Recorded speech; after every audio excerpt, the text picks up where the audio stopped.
El artículo 7 de la Ley Orgánica de Libertad Religiosa concretó de qué modo los poderes públicos cooperarían con las confesiones religiosas, cumpliendo así con el mandato del artículo 16.3 de nuestra Constitución.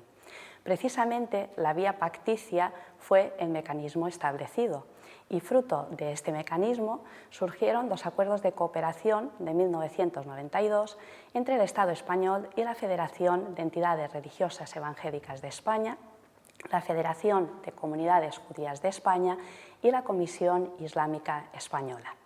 Por ello, resulta imprescindible, en cualquier valoración de este 40 aniversario de la Ley Orgánica de Libertad Religiosa, contar con los representantes de estas tres entidades para que nos aporten su valoración crítica a lo que ha sido la historia de esta Ley Orgánica de Libertad Religiosa, especialmente en un momento en el que estamos inmersos en grandes cambios producidos por el cambio de la atribución competencial de la materia de libertad religiosa, que tradicionalmente dependía del Ministerio de Justicia y que ahora ha pasado al Ministerio de Presidencia, de Relaciones con las Cortes Generales y de Memoria Histórica. Y en un momento en el que a raíz de esto se ha suprimido la Subdirección General de Relaciones con las Confesiones Religiosas y se ha creado la Subdirección General de Libertad Religiosa. Además, estos tres representantes de las confesiones forman parte de la Comisión Asesora de Libertad Religiosa. Por tanto, estamos seguros de que su aportación y su valoración va a ser de sumo interés. La Ley Orgánica de Libertad Religiosa de 1980 ha ayudado a hacer la transición religiosa en España. Hasta la vigente Constitución de 1978 había casi un vacío legal y físico de las minorías religiosas. Hoy hay diversidad religiosa, si bien la religión católica sigue siendo claramente la mayoritaria. La Ley Orgánica de Libertad Religiosa ha permitido a las confesiones religiosas minoritarias firmar acuerdos de cooperación con el Estado. En estos 40 años se han celebrado acuerdos con los evangélicos, con los judíos y con los musulmanes. Vamos a ver cómo estas confesiones religiosas valoran la Ley Orgánica de Libertad Religiosa, vamos a conocerlas más y vamos a saber cómo se aplican y desarrollan los acuerdos de cooperación.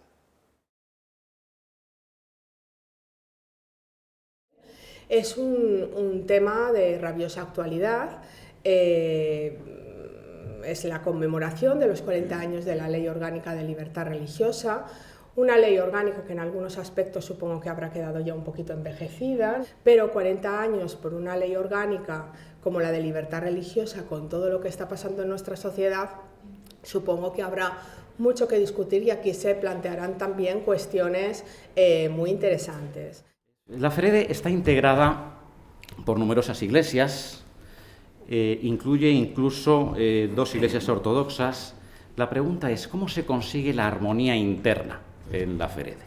FEREDE es el nombre, el acróstico de Federación de Entidades Religiosas Evangélicas de España. Es una federación paraguas que acoge a toda la pluralidad de las iglesias evangélicas y protestantes que existen en este país.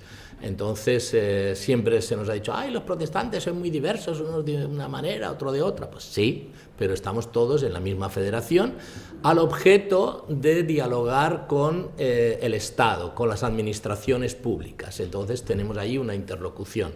Y cuando a mí me dicen, pues, ustedes son muy diversos, pues yo les digo sí, pero tenemos un consenso, que es la clave. Trabajamos para buscar consensos y yo vengo aquí para expresar el consenso del conjunto de las iglesias y de esa pluralidad. Así que usted tiene que escucharme, hacerme caso y si tengo razón, pues dar cumplimiento a lo que hay allí. Para conseguir este consenso, pues todas las diferentes iglesias están en igualdad de condiciones dentro de la federación. Ahora, unos son más grandes y otros más pequeños, con lo cual hay diferencia de voto en función del tamaño. Pero en nuestra comisión ejecutiva, que llamamos comisión permanente, es una especie de junta directiva, está un representante de cada una de esas principales líneas. Nosotros los llamamos familias denominacionales, porque no consideramos que dentro de la federación hay religiones diferentes dentro del protestantismo, sino que el protestantismo es una confesión religiosa cristiana y dentro hay familias. Dentro de esa, unos están más cerca, son primos segundos y otros primos hermanos, pero somos todos hermanos y somos una familia y así nos consideramos. Entonces hay dentro de las diferentes tendencias teológicas y de práctica, unos son más cerraditos, otros pues parecen que están en el fútbol, se mueven más y lo viven todo con más expresividad. Bueno, pues todos estos caben y procuramos que dentro de la Comisión Ejecutiva Permanente haya de esas tendencias una representación. Y ahí primero buscamos el consenso y luego lo llevamos a la Administración. También tenemos una representación a nivel del Estado con nuestra Comisión Permanente, y yo que llevo las relaciones de cooperación con el Estado principalmente, pero que nos hemos estructurado también a nivel autonómico. Y aquí tenemos un representante con nosotros de lo que llamamos Consejo Evangélico Autonómico. Tenemos uno en las Islas Baleares, tenemos en cada comunidad autónoma hay uno que nos representa. Luego hay otras organizaciones, pero hay uno que representa al conjunto de las iglesias, de modo que lo que pretendemos es que ante cualquier administración haya una interlocución unificada de un representante de la propia administración. Y por último diré que tenemos una estructura también especializada, asuntos jurídicos, tenemos una consejería, de obra social tenemos otra, de lugares de culto, etcétera. Tenemos diferentes por áreas especializadas y esto nos permite pues superar nuestras diferencias y confluir con un proyecto común. El Gobierno parece que va a proponer una nueva ley de libertad de conciencia que sustituya a la actual Ley Orgánica de Libertad Religiosa. Y usted siempre ha dicho que lo que es verdaderamente importante es que se aplique la vigente ley y que quizás no hace falta cambiarla. ¿Sigue pensando esto? Cada vez estoy más convencido. La Ley Orgánica de Libertad Religiosa de 1980 fue un hito muy importante. Se aprobó, creo recordar, sin ningún voto en contra, hubo alguna abstención, pero hubo un consenso generalizado dentro del Parlamento para la aprobación de esta ley. Ese consenso no existe hoy. Entonces, esta es la primera situación. No podemos realizar una ley de este tipo, que es perfectible, se puede mejorar, por supuesto, pero debemos tener un consenso. Es una situación muy sensible la de la libertad religiosa. No es que ahora vamos a mejorar esto un poco unos contra otros o vamos a parar. Yo creo que no es así. En su momento hubo ese consenso, creo que debe ser respetado. La Ley Orgánica de Libertad Religiosa pues tiene un contenido muy corto. Nosotros fuimos consultados, FEREDE, para la elaboración de esa ley. Hicimos proyectos que luego después algunos en buena medida fueron defendidos por parlamentarios y quedaron allí.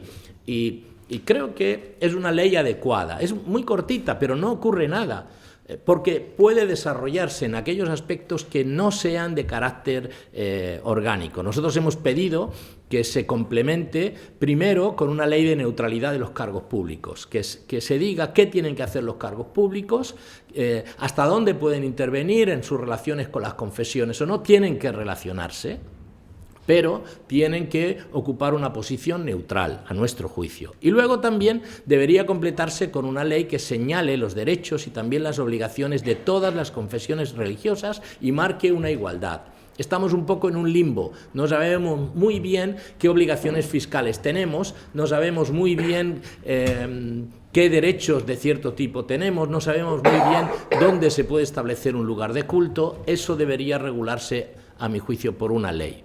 ¿Por qué no soy partidario de que se haga una nueva Ley Orgánica de Libertad Religiosa y se elimine la anterior? En estos 25 años he estado atento y he participado en algunas de los intentos de modificar la ley orgánica. A mi juicio siempre ha sido a peor en la línea de los casos. No, si se quiere de verdad desarrollar la libertad religiosa y que haya una igualdad más real y más efectiva, es muy fácil. Simplemente desarróllese. La ley orgánica y las relaciones de cooperación se han desarrollado básicamente con la Iglesia Católica, pero no se han desarrollado, no hay normas casi, hay alguna, pero casi hay muy pocas normas de desarrollo de los acuerdos de cooperación y de la ley orgánica para que todas las confesiones religiosas, las que están aquí y otras que están fuera, tengan un estatus jurídico seguro y lo más igualitario posible. Entonces, háganlo, es muy sencillo, no tienen por qué meterse en la modificación de una ley, y si quieren hacerlo, pues llamen a las confesiones, hablen con ellas y busquen un equilibrio. Eso, a mi juicio, hoy no se da, ni se da ese consenso, ni siquiera el consenso político. Yo no sé si van a poder obtener la mayoría cualificada que requiere una ley orgánica. Por eso el camino que nosotros solicitamos o sugerimos es que se desarrollen los aspectos de la Ley Orgánica de Libertad Religiosa antes de afrontar una nueva que no sabemos dónde nos van a llevar. Los acuerdos de 1992 son uno de los grandes hitos en materia de libertad religiosa desde que hay Constitución. Sin embargo, no ha habido más acuerdos de cooperación. Es decir, el artículo 7 no se ha vuelto a aplicar. ¿Por qué cree usted que ha pasado esto? Bueno, iba a decir no lo sé, pero no estoy seguro de que no. En todo este tiempo lo que recibo de los diferentes gobiernos que ha habido es que el Estado no tiene voluntad política de hacer nuevos acuerdos de cooperación. Eso claramente a mí se me ha expresado. No hay voluntad de hacer nuevos acuerdos de cooperación. En Italia hay acuerdos de cooperación con diferentes confesiones cristianas o no cristianas y lo van haciendo. Aquí eligieron el camino de que las confesiones se agruparan, pues los judíos en una federación, los protestantes en otra, los musulmanes en otra, aunque no era fácil. Pero ese camino, por lo que se ve, no ha producido satisfacciones dentro de los gobiernos, no ha llegado a una igualdad. ¿Por qué no ha llegado a una igualdad? Porque en realidad en España tenemos una estructura que difícilmente podemos llegar a una igualdad jurídica. Entonces tenemos los acuerdos con la Iglesia Católica que están con un estatus, los acuerdos nuestros que nos dan ciertos derechos a las confesiones que aquí vamos a intervenir prácticamente iguales, y luego hay entidades que no tienen acuerdo que están como un poquitito abajo. Entonces ese sistema no les satisface. Por un lado hay una pugna de eliminarlos casi todos y no sabemos qué van a hacer. Pero en realidad para mí el problema es que los acuerdos están regulando en ocasiones derechos diferentes, cuando los acuerdos deberían regular costumbres diferentes, peculiaridades, pero no derechos. Es decir, tendríamos que tener todos los mismos derechos y las mismas obligaciones y luego el hecho diferencial regularse por acuerdos de cooperación. Yo creo que son importantes los acuerdos de cooperación. Para nosotros supusieron pues de estar perseguidos a tener un reconocimiento y tener la indicación de que somos una confesión con quien el Estado habla, dialoga, respetable, y eso a veces lo hemos tenido que sacar a la palestra a la hora de cualquier funcionario que nos ha tratado, pues no sé, con todos los respetos, como si fuéramos ingleses o americanos. A mí me han dicho, váyase usted a su tierra. Digo, ¿a cuál? Que no tengo.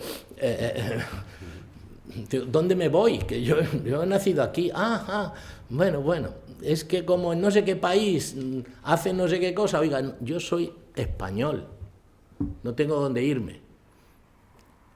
Además aquí tenemos una libertad para todos. Entonces, ese es el asunto que aquí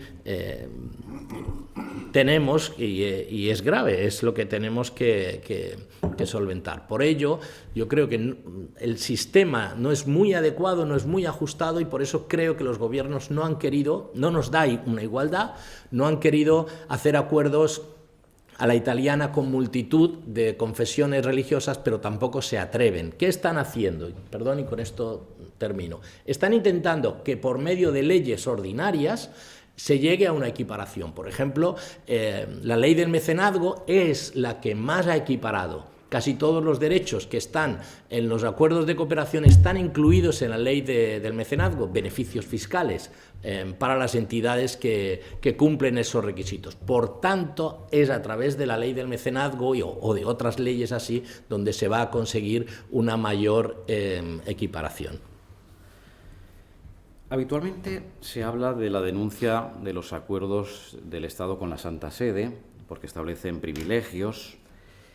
Y la cuestión es, ¿alguna vez se ha planteado también la denuncia de los acuerdos de 1992 por el mismo motivo? Y también actualmente se habla de la necesidad o se pide que la Iglesia pague el IBI. ¿También se les pide a ustedes que paguen el IBI? Bueno, vamos a ver. Primero, evidentemente, yo he oído más la idea de la denuncia de los acuerdos de cooperación con la Iglesia Católica, pero también he oído que estamos ante una situación muy difícil porque, en realidad, los acuerdos de cooperación prevén que solo, con la Iglesia Católica, prevén que solo pueden ser modificados por mutuo acuerdo de ambas partes, con lo cual, y es un acuerdo internacional, entonces tiene que ponerse el Estado español con la Santa Sede y llegar a un acuerdo para modificarlo. Lo que podría, y ahora se está hablando, ocurrir es de que el Estado español diga unilateralmente dejo de aplicarlos o dejo de tener esa referencia. Entonces se esperaría que la Santa Sede no reaccione en negativo, sino que suele ser cauta en sus reacciones. Yo creo que eso es difícil que ocurra, pero se ha planteado. También se ha planteado que desde luego hay que eliminar los acuerdos de cooperación con las confesiones minoritarias, porque también establecen privilegios, se habla de un estatuto más privilegiado de la Iglesia Católica, el segundo estatuto de las confesiones que tienen acuerdo de cooperación, tercer nivel de las que tienen notorio arraigo y cuarto nivel, casi es igual que el anterior, del resto de las confesiones. Yo creo que cierta diferenciación es correcta. Ahora, a mí me parece que como el modelo de cómo se han hecho los acuerdos de cooperación no es muy correcto, eso está ocasionando dificultades. En el Parlamento hay grupos que no han llegado a una determinada mayoría y no reciben una serie de beneficios de la Administración, y eso se admite, se acepta. Pues también hay que aceptar que algunas entidades que no hayan obtenido notorio arraigo tengan una situación diferente. La cooperación del Estado con las confesiones nunca debe ser para el beneficio directo de las confesiones o favorecer su labor, sino si las confesiones cumplen un fin social, el Estado debe colaborar por ese fin social, la paz religiosa, los derechos humanos, los derechos fundamentales. Es en eso la pobreza. Las confesiones que realicen una actividad de ese tipo son las que deberían ser destinatarias de una colaboración con el Estado, no por ser tal, sino por la labor simplemente que realices, que cumpla una función social positiva. Y eso podría hacerse con las que tienen acuerdo como con las que no. Yo he ofrecido varias veces a la Administración que generen un estatuto, una norma que señale con qué entidades puede colaborar el Estado, sin necesidad de hacer acuerdos de cooperación, que señale requisitos y aquellas que cumplan esa función positiva, que el Estado pueda colaborar con ellas. Sin embargo, pues parece que el camino que ahora se está diciendo es eliminemos todos los acuerdos de cooperación, también con las confesiones, para conseguir una igualdad, en este caso a la baja, muy a la baja de todas las confesiones religiosas. Esperemos que no sea así. El 60% de los lugares de culto de las confesiones minoritarias son evangélicos. Hace un mes, en el periódico El País se publicó un artículo titulado «Los evangélicos conquistan el polígono, 17 iglesias en 2 calles». Y se hablaba de la inmensa guarida evangélica en los polígonos. Ustedes, sin embargo, se quejan de la dificultad que hay en crear lugares de culto. Y, sin embargo, los lugares de culto evangélicos, evidentemente, crecen. ¿Cuáles son los principales problemas? Bueno, hay que decir que ese artículo del País recibió una contestación nuestra de queja porque no era real, ni las cifras que manejaban, 84 iglesias, ni nada de esto, no respondía a una realidad, es simplemente una exageración para conseguir un titular. Pero sí es cierto que en esa zona donde hay algunas iglesias importantes, de 1.000, 2.000 miembros, o más, hay algunas iglesias ahí relevantes en ese polígono industrial que se llama de Aguacate, en una zona de Madrid donde también hay viviendas. Los polígonos representan una opción asequible para establecer iglesias evangélicas porque nosotros normalmente ocupamos bastante espacio en nuestras reuniones, no es simplemente el salón de cultos, sino que pues, hay que tener muchas otras salas para actividades de niños, de jóvenes, de familias, etcétera. Entonces,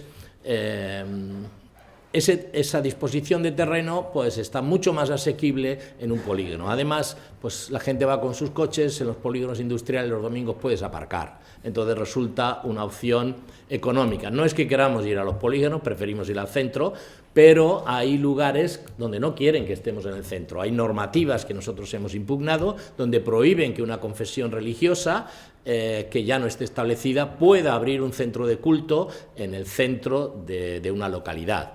Entonces, eso son estas dificultades que ahí tenemos. No hay esa expansión tan grande, pero sí hay muchas dificultades para establecer lugares de culto por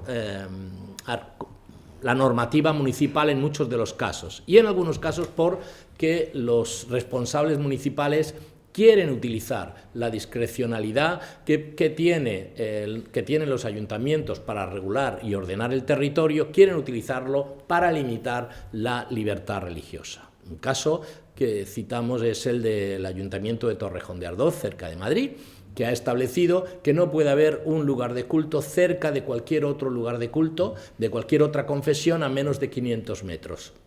Entonces establece una distancia y yo pues fui a verlo al alcalde con un antiguo director de asuntos religiosos. Le pregunta, ¿por qué esto? Dice, así los limito.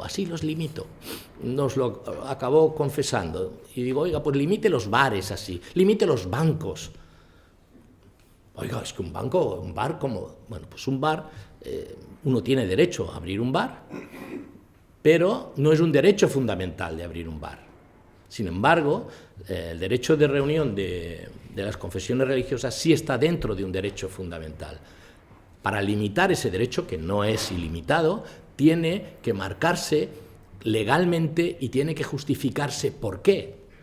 Por ejemplo, si yo quisiera abrir una iglesia en un lugar industrial y al lado pues hay un sitio que produce residuos tóxicos, me pueden decir, mire usted no puede ponerse aquí en su libertad religiosa porque aquí hay una emanación tóxica y antes que su libertad religiosa está el derecho de la salud de las personas que están allí. Eso es una limitación. Puede haber otras limitaciones, pero tiene que justificarse. No vale que se ampare en que la competencia del ayuntamiento es ordenar el territorio y lo ordeno como yo quiero. Entonces, no, hay un límite.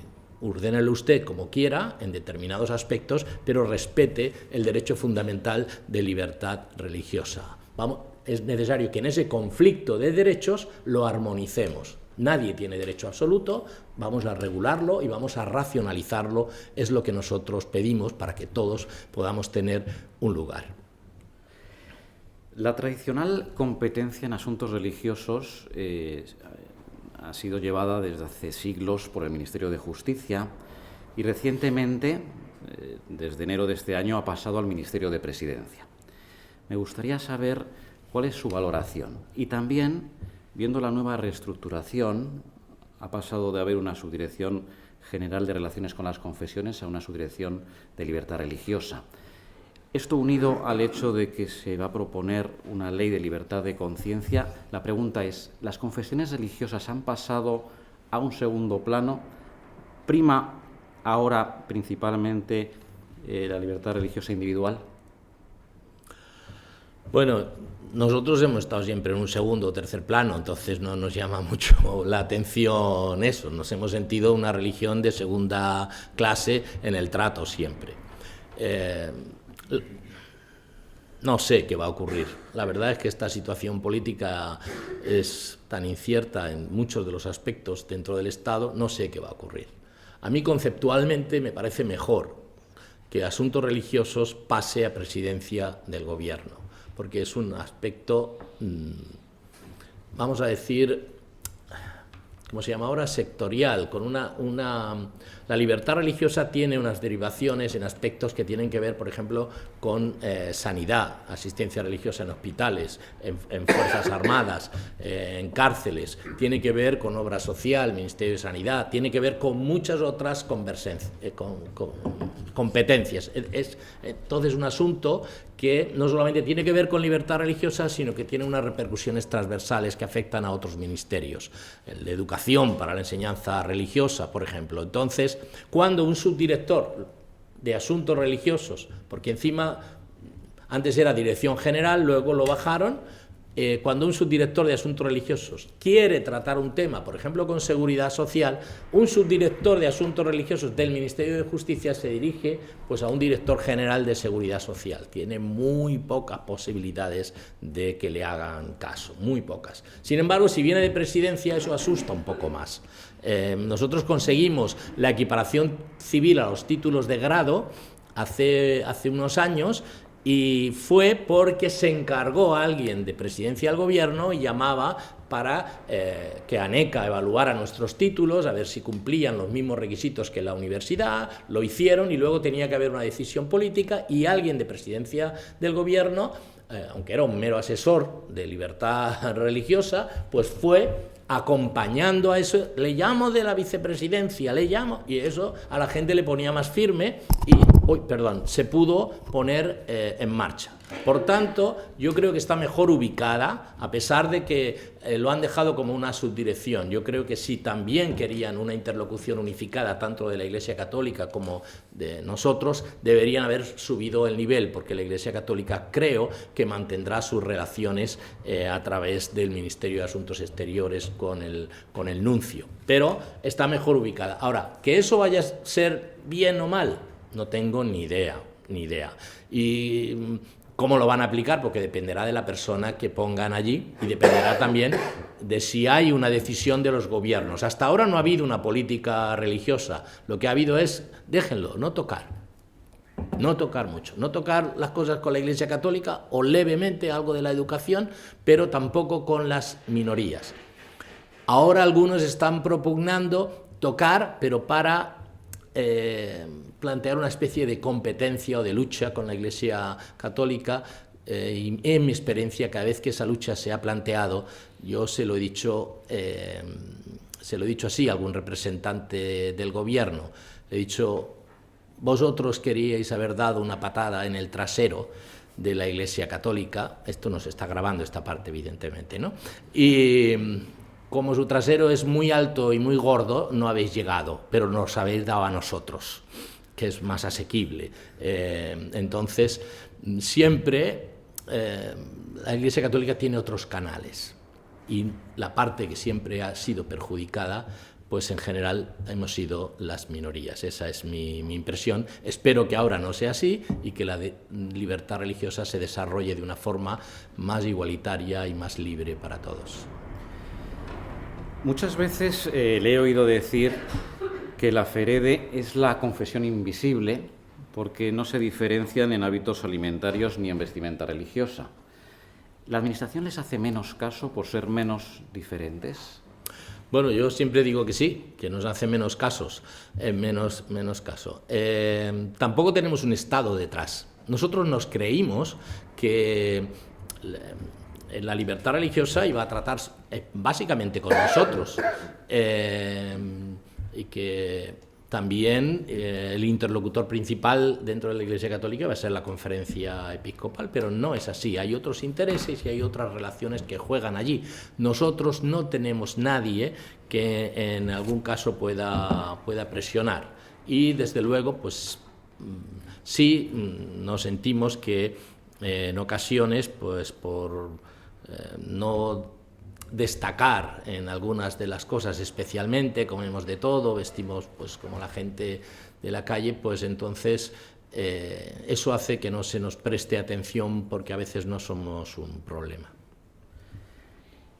Ha sido crítico en ocasiones con los informes de libertad religiosa que ha elaborado la Comisión Asesora de Libertad Religiosa, que es el principal órgano consultivo del Gobierno, incluso con alguna actuación de la Comisión Asesora. ¿Cómo está la situación? ¿Cómo podría ser la comisión más operativa? ¿Cuál es su opinión?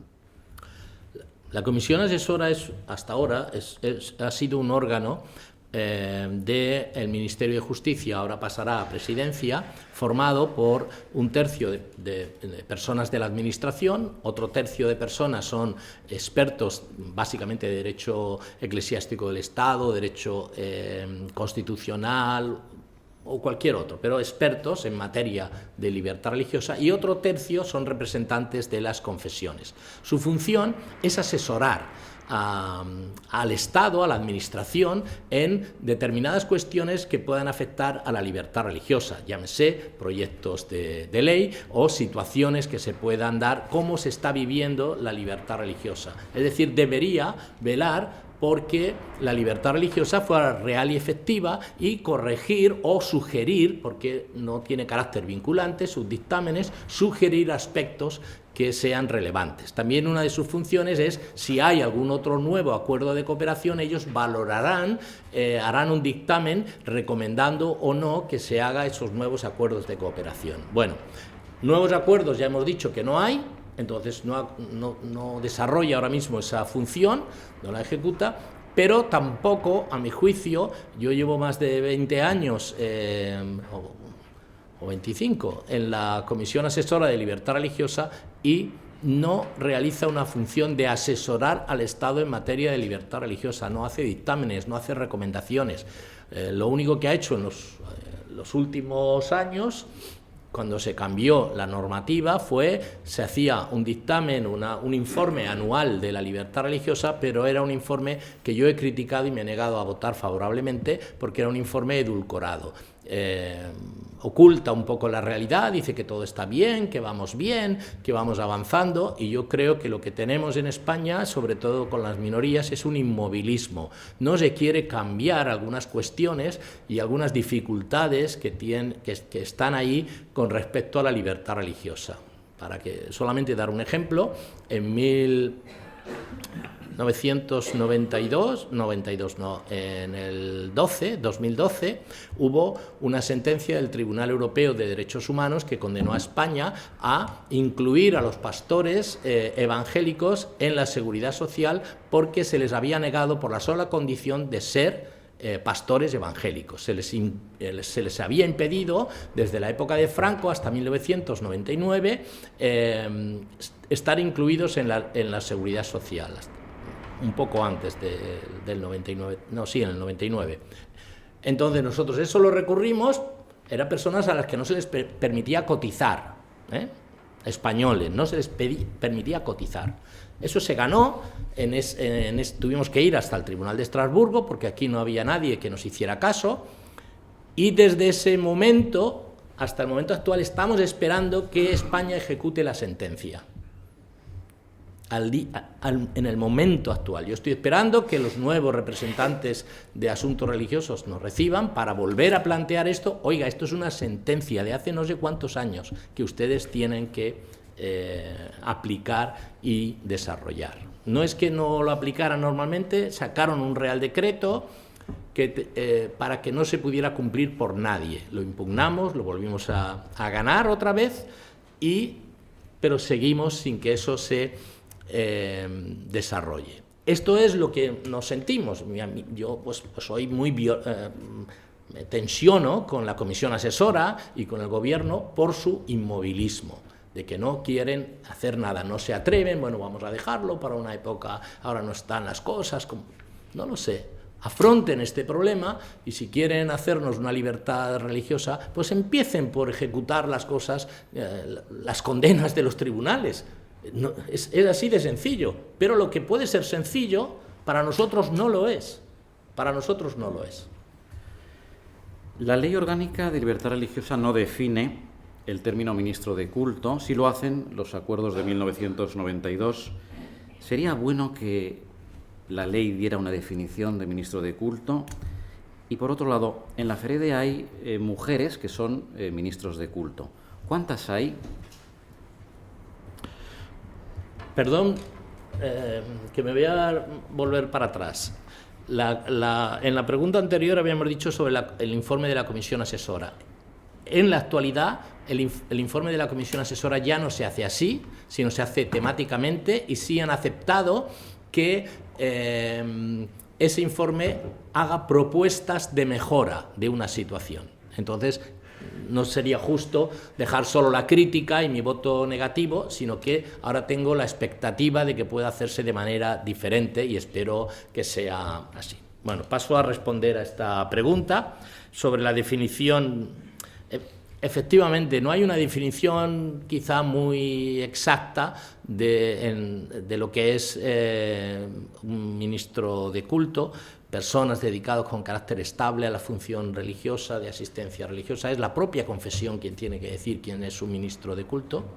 Yo sí creo que debería haber una ley que haga una definición a los efectos legales. Nosotros tenemos dos figuras. Hablamos de ministro de culto. A efectos legales son personas acreditadas para, por ejemplo, poder realizar un matrimonio en forma religiosa con arreglo a la ley. Pero también tenemos la figura del pastor, que son personas que no están acreditadas como ministros de culto. Pueden ejercitar toda su responsabilidad en la Iglesia, pastorear la Iglesia, cuidar la Iglesia, al igual que un sacerdote, pero no están acreditados para realizar actos con efectos civiles. Pues no importa a quién lo incluyen, pero sería aconsejable que una ley regulara esa función. Las personas, si se dedican establemente y son sostenidas por sus confesiones, deberían tener acceso a la seguridad social y, desde luego, también si cumplen determinados requisitos o determinada formación, también podrían realizar bodas con efectos civiles. Ahí no tenemos ningún problema, y lo ideal es que se incluya con una normativa también genérica. Con respecto a la segunda parte de la pregunta, que tiene que ver con las mujeres, pues hay que decir que en nuestra confesión hay una pluralidad. Hay iglesias que son muy estrictas en cuanto a su interpretación del texto bíblico, o más literales, porque estrictas serían todos, pero en su interpretación entienden que la función sacerdotal, ministerial, pues debe ser realizada básicamente por varones. Pero cada vez más hay iglesias que entienden también que se puede admitir hacia... nosotros a veces no solamente tenemos un pastor, sino que tenemos varios. Hay un equipo pastoral que se llama. En esos equipos pastorales se integran mujeres, y hay otras que no tienen tampoco ningún problema que el liderazgo principal lo ejerza una mujer. Aproximadamente el 15% de los ministros de culto que tenemos acreditados en nuestra federación son mujeres. Es una cifra que va creciendo, pero va creciendo lentamente. La Fundación Pluralismo y Convivencia cumple 15 años.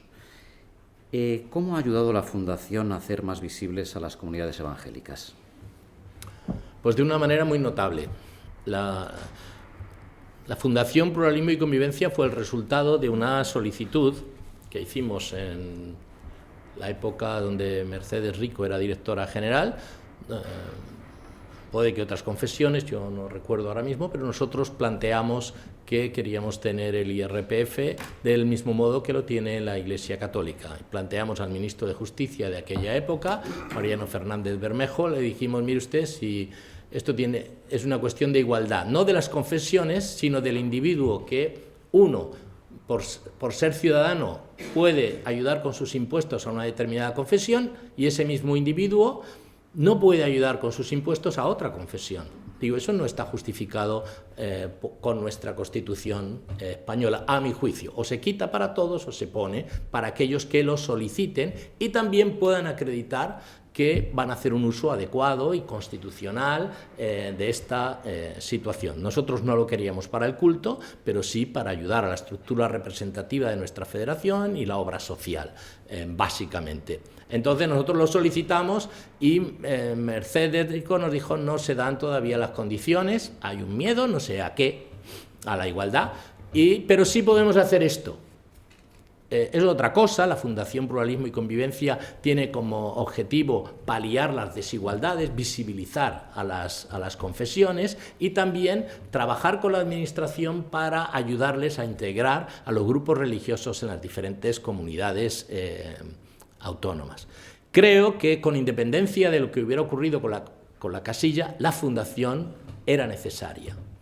¿Por qué? Porque ayuda a corregir, de hecho, determinadas situaciones, a que se visibilice, a que se entienda, a que se comprenda y a que se integre de una manera mejor. Pluralismo, integrar nuestra pluralidad y convivir todos dentro del marco democrático. Ha realizado una función excelente, nos ha servido de gran ayuda y también nos ha ayudado a nosotros a articular, también presentamos un proyecto a la Fundación y eso pues nos ha ayudado desde que a presentar nuestras cuentas de una manera más transparente. Siempre auditamos nuestras cuentas, pero en una auditoría interna. Desde el momento en que recibimos un dinero de la Fundación, nosotros contratamos sin estar obligado una auditoría externa y cumplimos todos los requisitos de las subvenciones públicas y toda la ley de transparencia la tenemos allí también. Y esto, pues en buena medida también ha sido gracias a esta ayuda de la Fundación Pluralismo y Convivencia, con quien a veces hemos discutido, pero en nuestra valoración general pues es ampliamente satisfactoria. En la próxima Asamblea General de la FEREDE, que se va a ser a primeros de marzo, en el orden del día llevan criterios de actuación ante el incremento de la presión ideológica en los colegios. Nosotros estamos muy preocupados por la situación de lo que ocurre en los colegios.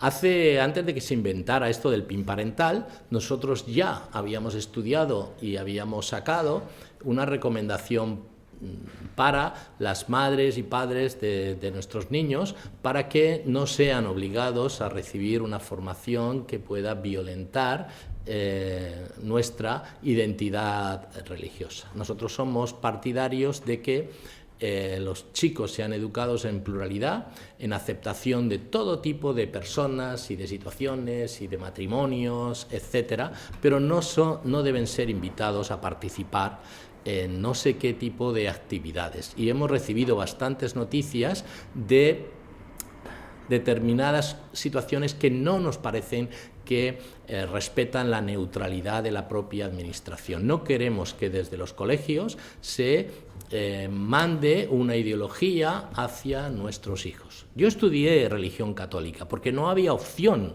para mí.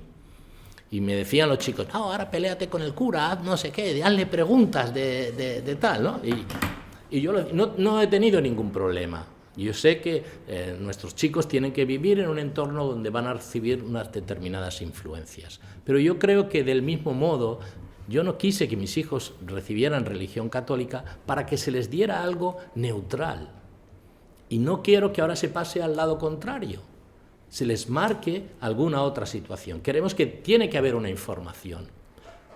Por ejemplo, nosotros del hecho religioso creíamos que tenía que haber una información en la escuela de una manera diferente, que tenía que haber una asignatura, no sé si la de confesional debe seguir existiendo, pero debe haber una asignatura donde los alumnos puedan ver pues, a un musulmán, pues, a un judío, a un protestante y le puedan preguntar, pero puedan verle la cara. Porque a veces se nos muestra como si fuéramos elementos extraños.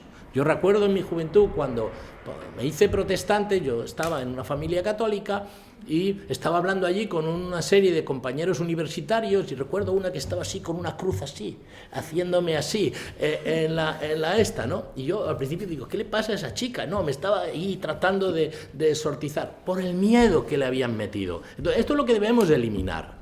Esto de un lado y de otro y cuando nos vemos, nos escuchamos, Eso pues nos lleva muy bien. Ustedes no saben que este señor es amigo mío y este señor es amigo mío y entre ellos también lo son. Los judíos y los musulmanes se llevan bien, claro, y se dan abrazos y besos si hace falta, lo que haga falta, porque nos tenemos respeto. Ahora que queremos que eso mismo también ocurra en la sociedad. Entonces nosotros hemos elaborado unos criterios para tratar este asunto pacíficamente, que se les enseña, en la medida de lo posible, pacíficamente, que se les enseña a los chicos la pluralidad, que nos den participación en esa situación también, pero que no se pretenda marcar y condicionar pues la situación de los niños de manera con algunos criterios que nosotros sí entendemos que hay, que son ideología dominante ahora mismo públicamente en los diferentes partidos políticos. La respetamos, que sea mayoritaria o que sea dominante, pero también tenemos derecho a que nuestra identidad sea simplemente respetada. Bueno, y la última pregunta tiene que ver con el derecho de acceso. Tienen un programa en televisión que ha cumplido 35 años. Realmente tienen el programa de televisión antes de la celebración del Acuerdo del 92, por lo tanto parece que para firmar un acuerdo de cooperación sería necesario tener un programa de televisión antes, ¿no? ¿Cuántos programas más de televisión tienen en las autonómicas, en la radiotelevisión pública?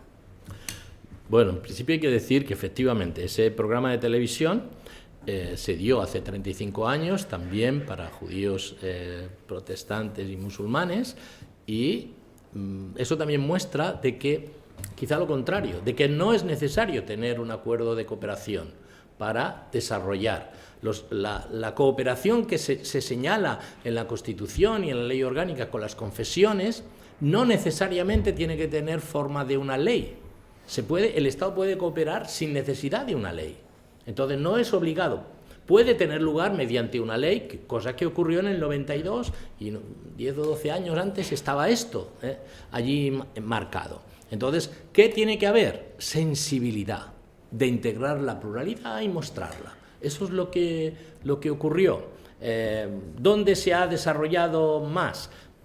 Pues hay programas de televisión también públicos en desarrollo de los acuerdos de cooperación en Andalucía, Cataluña, Galicia y País Vasco, creo, que son los que hay, llevan también bastante tiempo y tienen ese desarrollo. No es un desarrollo tanto apologético, sino de mostrar a la sociedad pues que vean una imagen amable se intenta que sea amable, cuando salgo yo no sale tan amable, pero en general sí es amable de las confesiones religiosas y del papel que pueden jugar en la sociedad. ¿Qué es la Federación de Comunidades Judías de España? La Federación de Comunidades Judías de España es una asociación que nació en el 65 para albergar las diferentes comunidades judías que existían en ese momento en España, ¿no?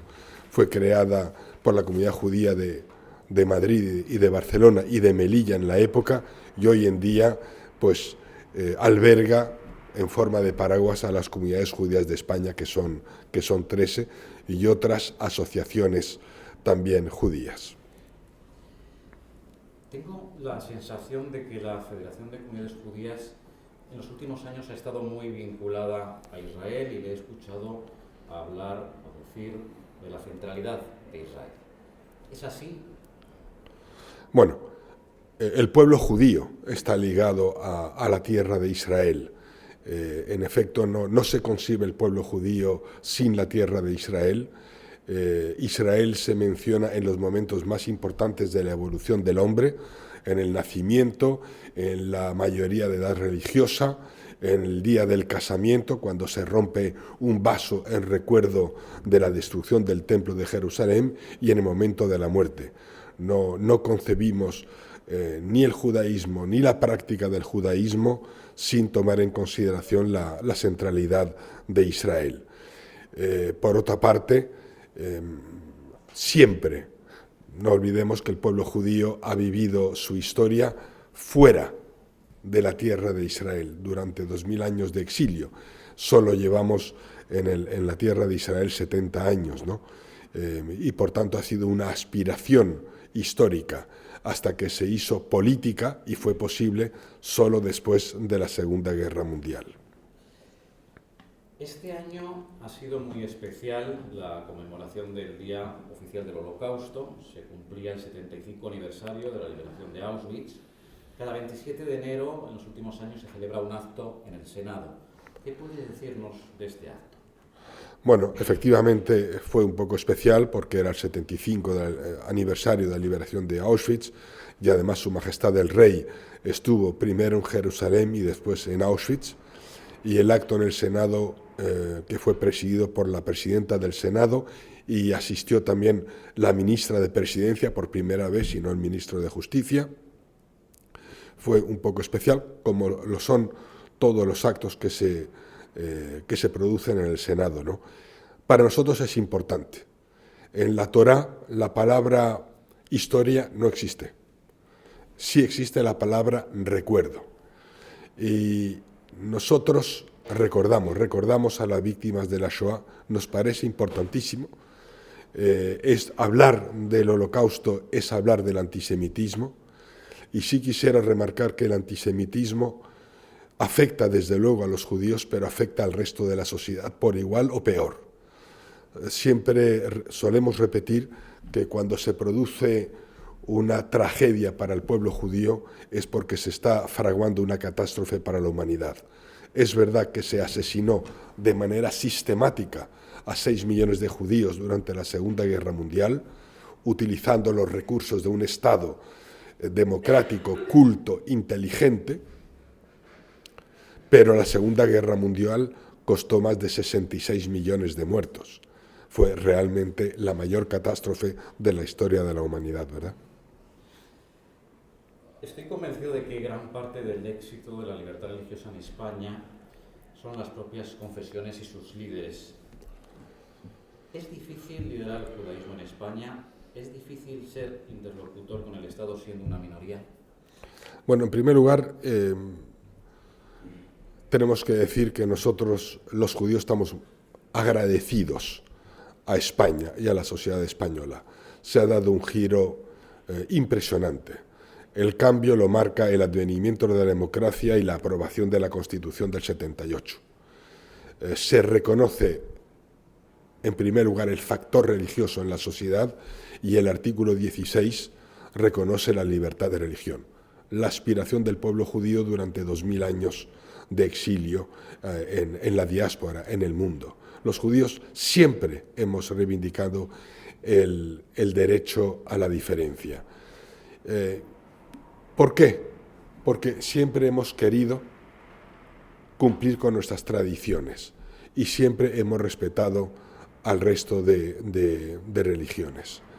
Y entendemos que el derecho a la diferencia debe aplicarse a todos por igual. Y primero la Constitución y después la libertad, la Ley Orgánica de Libertad Religiosa, festejamos ahora su 40 aniversario, han marcado una gran diferencia en España. Es verdad, como decía mi amigo Mariano Blázquez de la FEREDE, que quedan posiblemente temas por desarrollar, que nosotros también estamos muy satisfechos con la Constitución y con la Ley Orgánica de Libertad Religiosa, que quedan, insistimos, temas por desarrollar y que no vemos necesidad de cambio. Pero sí tenemos que reconocer que el cambio ha sido extraordinario. No olvidemos lo que decía un pensador cristiano francés llamado Charles Péguy, que nació a finales del siglo XIX, murió a principios del siglo XX. Él decía que un alma perversa es peor que un alma habituada. Estábamos acostumbrados, habituados a que aquí había solo una religión y todos los demás éramos extranjeros. Es verdad que se nos ha considerado, lo decía Mariano, como lo puede decir Riay, muchas veces ¿qué hace un judío en España? O que un ministro de Asuntos Exteriores pueda cometer un error y me diga a mí, como presidente de la Federación, Ayer he estado en reunión con tu embajador y le tuve que preguntar con el embajador de qué país, ministro, porque soy tan español como usted. Entonces, hay ese error, ese prejuicio que suele repetirse, ¿no? Ser líder de los judíos es siempre difícil. Cuando hay dos judíos hay por lo menos tres opiniones. Eso es así, somos discutidores, somos muy poquitos en el mundo, somos apenas 14 millones, apenas nos conocen, pero hacemos mucho ruido. Somos quizá el 0,0178% de la población mundial, pero es verdad que somos discutidores, es verdad que somos inconformistas y es verdad que hemos trabajado siempre a favor del progreso y de la modernidad en el mundo, ¿no? Y bueno, esto ha molestado a mucha gente.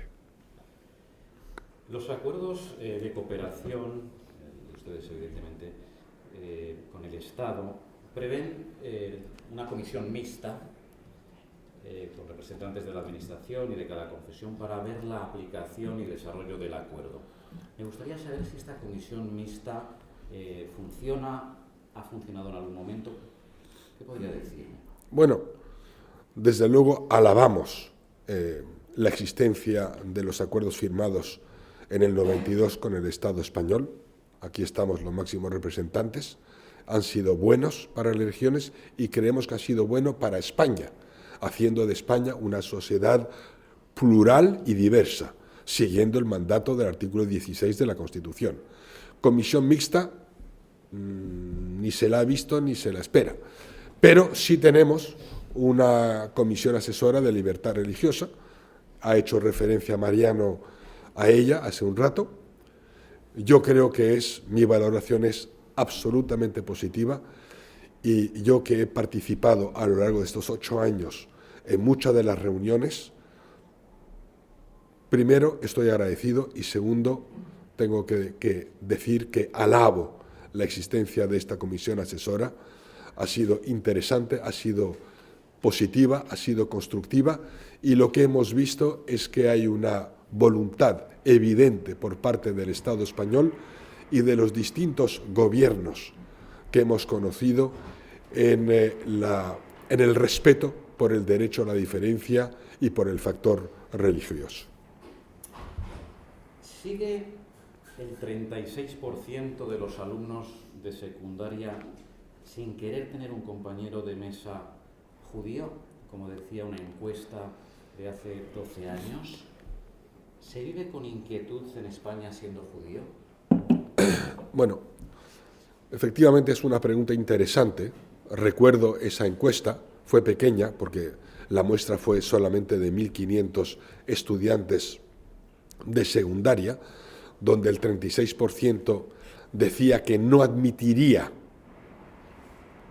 a un compañero de pupitre judío. Los números eran aún peores con respecto a los musulmanes. Pero cuando se les preguntaba si habían conocido a un musulmán o a un judío, la enorme mayoría ni había interactuado nunca con un musulmán o con un judío. Resulta curioso. Esa es la definición del estereotipo y del prejuicio. A eso hacía referencia precisamente Charles Péguy. No lo sé si sigue siendo así. Esperemos que no. Ahora bien, todavía existe antisemitismo, todavía existe islamofobia, todavía se persigue a los cristianos y hoy en día vemos que en el mundo se mata a judíos por el mero hecho de serlo, se mata o se persigue o se insulta a musulmanes por llevar algún signo externo o por ser musulmanes o por ser inmigrante, y se mata a cristianos en el norte de Nigeria o en Oriente Medio. Por tanto, lo que sí sabemos que existe es el racismo y es la xenofobia. Y eso tiene mucho que ver con la ignorancia, tiene que ver mucho con los prejuicios. Y la solución está en la educación. Educación, educación, educación. La protección que hace el Código Penal de los sentimientos religiosos y delitos de odio es amplia y la Federación participó activamente en esa modificación que hubo en 2015 del Código Penal en relación con los delitos de odio. ¿Qué le parece la protección que hace el texto penal? Bueno, a nosotros nos parece fundamental y efectivamente en el 2012, cuando aterrizamos en la Federación fue a ver al ministro de Justicia, Ruiz Gallardón, y le planteó la modificación del artículo 607, párrafo 2 y del 510. Y tengo que decir que el ministro Ruiz Gallardón se portó extraordinariamente bien, estuvo con mente amplia, generosa, y se aprobó en las Cortes la modificación. Y teníamos dos objetivos fundamentales. Uno era elevar la protección contra los delitos de incitación al odio y al antisemitismo, y el otro era penalizar la incitación al odio y al antisemitismo mediante la negación del Holocausto. El Código Penal recoge la palabra genocidio y no holocausto, pero por lo menos se recoge. Ha dicho usted que es fundamental la educación. En relación a esta cuestión, la asignatura de religión judía no se imparte en los colegios, sí se imparte el estudio del Holocausto judío. ¿Qué puede decirnos de la implantación de esta asignatura y cómo la Federación participa? Bueno, también fue una iniciativa de la Federación de Comunidades Judías de España. En el año 2012-2013 fuimos a ver al ministro Wert y le hicimos un planteamiento con respecto al análisis del antisemitismo. E igual que os lo he dicho a todos vosotros, nosotros creemos que la ignorancia, que es muy osada, es la que favorece los estereotipos y los prejuicios contra judíos, contra musulmanes, contra negros, contra gitanos, contra muchas minorías. Y entendíamos que sería bueno saber algo más sobre la historia del pueblo judío y sobre la presencia histórica de los judíos en España. El ministro Wert acogió la idea de manera muy generosa, de manera muy inteligente. Dijo que quizá el estudio de la historia del pueblo judío era demasiado amplia y sí lo limitó a la historia del Holocausto. No olvidemos que España vivió de espaldas a la Segunda Guerra Mundial porque formaba parte del eje. Es verdad que después mantuvo la neutralidad durante la Segunda Guerra Mundial y que algunos diplomáticos españoles salvaron la vida de muchos judíos. Para nosotros es importantísimo el que los niños españoles, los estudiantes españoles, tengan idea de lo que es el pueblo judío y sepan de la historia del Holocausto. Lo vuelvo a repetir, al igual que el antisemitismo, el Holocausto no afecta al pueblo judío. Es verdad que fue singular y es verdad que se mataba a los judíos independientemente de que fueran niños o niñas mayores o jóvenes, polacos o alemanes o franceses. Se mataba al judío porque había un programa, había una planificación y se quería exterminar al pueblo judío de la tierra. Y los planes de lo que llamaban la acción Reinhardt, la solución final que se votó, que se aprobó el 20 de enero del 42, era eliminar a 11 millones, es decir, al pueblo judío entero en el mundo, ¿no? Y por tanto yo creo que es importante que se estudie, que se recuerde, porque si no se recuerda podemos volver a repetir los mismos errores. Uno de los grandes éxitos de su gestión al frente de la Federación de Comunidades Judías ha sido la aprobación de esa ley en 2015 que permitía adquirir la ciudadanía española a los descendientes de los expulsados de España. Esta ley ha supuesto reparar la injusticia que fue el edicto de expulsión. ¿Cuántas personas descendientes de judíos han adquirido la nacionalidad? También, efectivamente, profesor González, esta fue una iniciativa de la Federación de Comunidades Judías de España. Se la planteamos al ministro Ruiz Gallardón, que una vez más lo acogió de manera generosa. También el ministro Rafael Català, que lo sustituyó en el gobierno, se portó bien y tuvo visión amplia con respecto a esta ley, así como todos los equipos del Ministerio de Justicia. Planteamos esta ley porque creíamos importante para España el poder corregir un error. Nosotros nunca hemos hablado de reparaciones.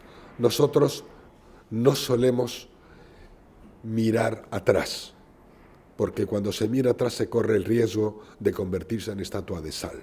Nosotros miramos para el futuro, hablamos de concordia. Somos constructores de la historia y del futuro.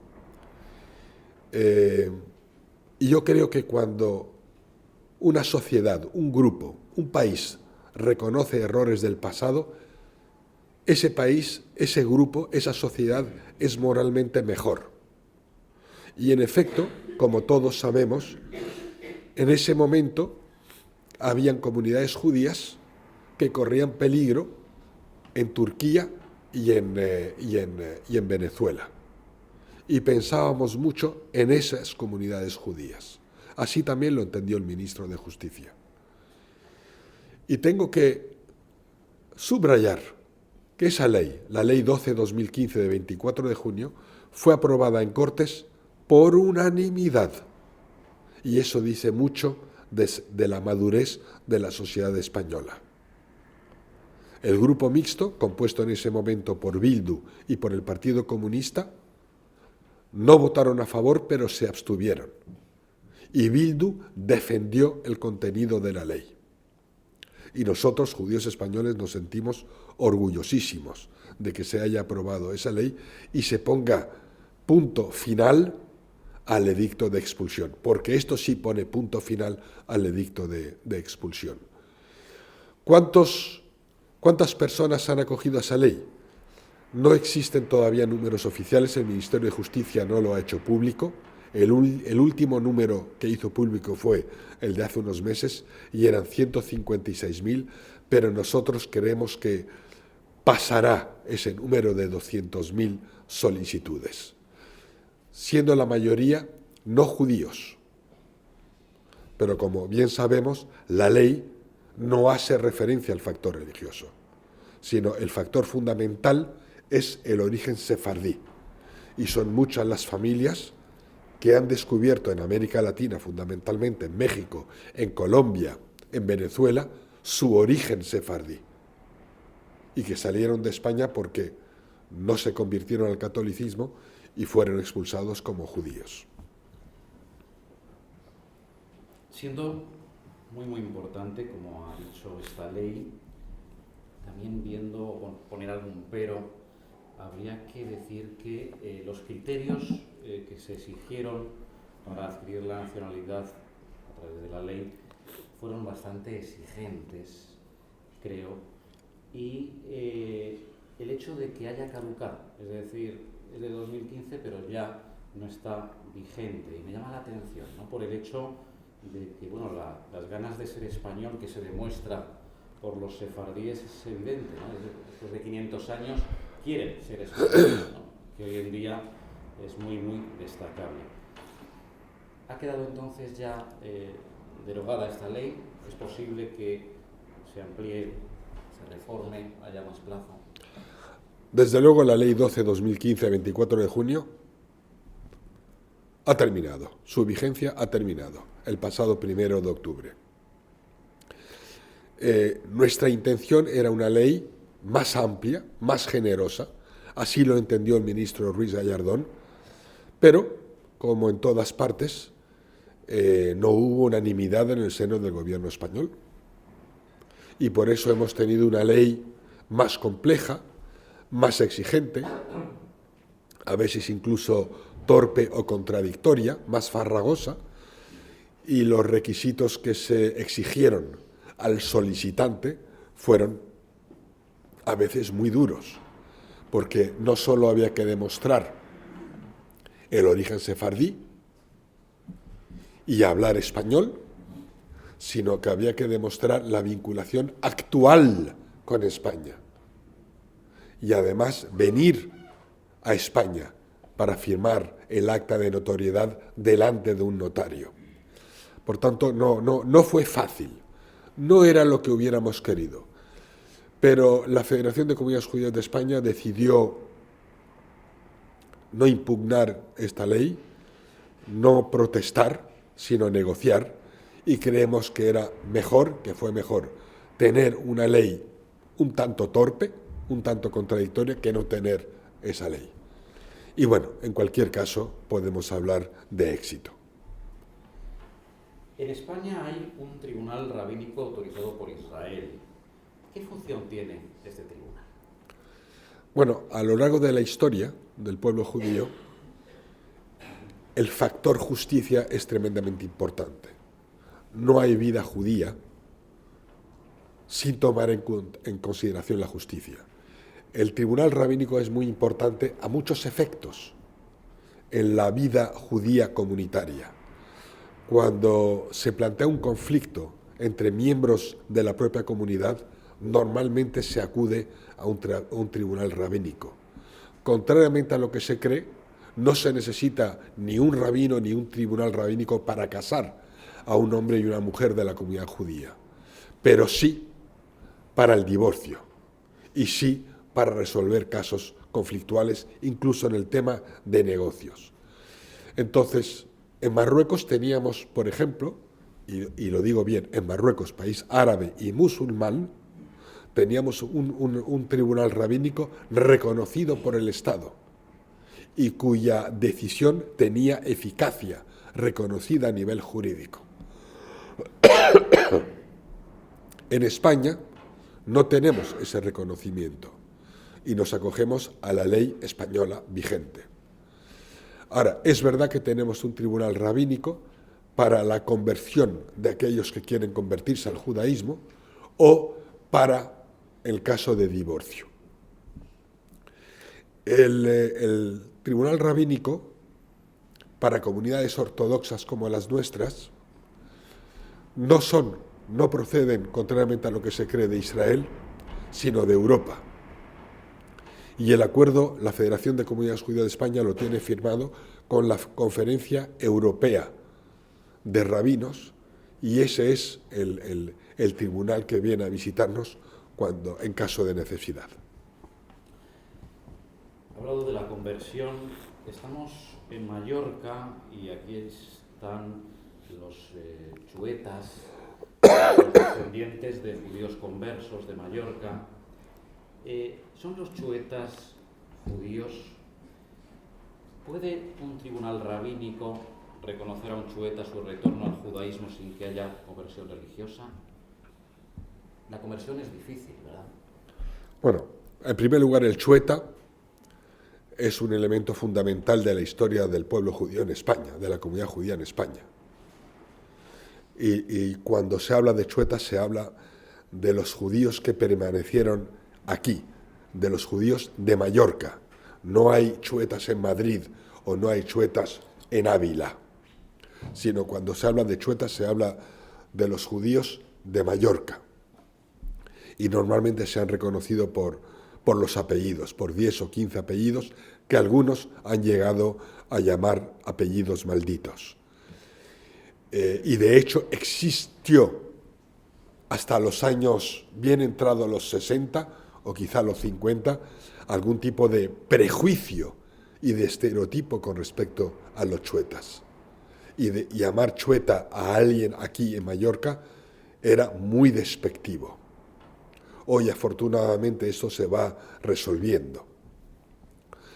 Si son judíos o no, desde luego no me toca a mí determinarlo. El que alguien sea chueta merece el mismo respeto que alguien que no sea chueta. Ahora, si el chueta es considerado automáticamente judío, hoy en día, conociendo la opinión mayoritaria de los tribunales rabínicos en Jerusalén o en Europa, los tribunales rabínicos ortodoxos, yo dudo mucho que una persona que se diga de origen chueta o chueta sea considerada automáticamente judía. Normalmente Hoy en día un tribunal rabínico examinaría caso por caso y nunca hablaría de generalidad. Pero es como si hay otra persona que no es chueta y que viene a convertirse al judaísmo y que puede tener raíces judías por vía materna. Los rabinos analizarían caso por caso. Y si se demostrase que tiene raíces judías y que hubieran mantenido esa tradición a escondidas, podría ser considerada judía o a lo mejor sometida a un mínimo examen por parte de los rabinos. Pero normalmente la conversión al judaísmo requiere de una preparación importante, intensa, y de un examen delante de un tribunal rabínico. Los productos kosher se asocian a calidad, hay productos alimenticios, cosméticos, consumidos además por no judíos. Es una industria que crece vertiginosamente. ¿De qué forma la Federación certifica? Bueno, en primer lugar, el factor kashrut es importante en la comunidad judía, al igual que lo es el halal en la comunidad musulmana. Kashrut, kasher, significa para los judíos puro. Y teref, es decir, no kosher, no kasher, significa impuro. En la Torá hay una serie de productos que están formalmente prohibidos, como el cerdo, por ejemplo, u otros alimentos que según cómo se presenten están permitidos o no.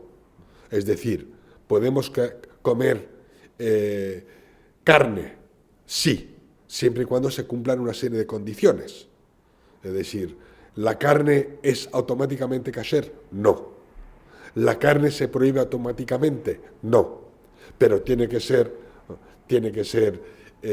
rumiante y tiene que tener la pezuña hendida. Pero además tiene que ser matada por un experto. Y además ese experto que examine al animal y que mate al animal tiene que utilizar un instrumental bien determinado, que viene descrito en la ley. ¿Por qué? No hay explicaciones en la Torá.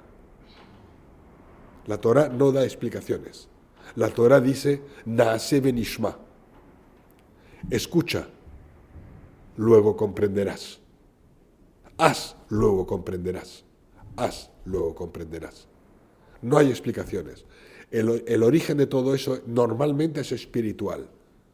Y así lo dice la Torá y así lo tenemos que hacer. Con el tiempo,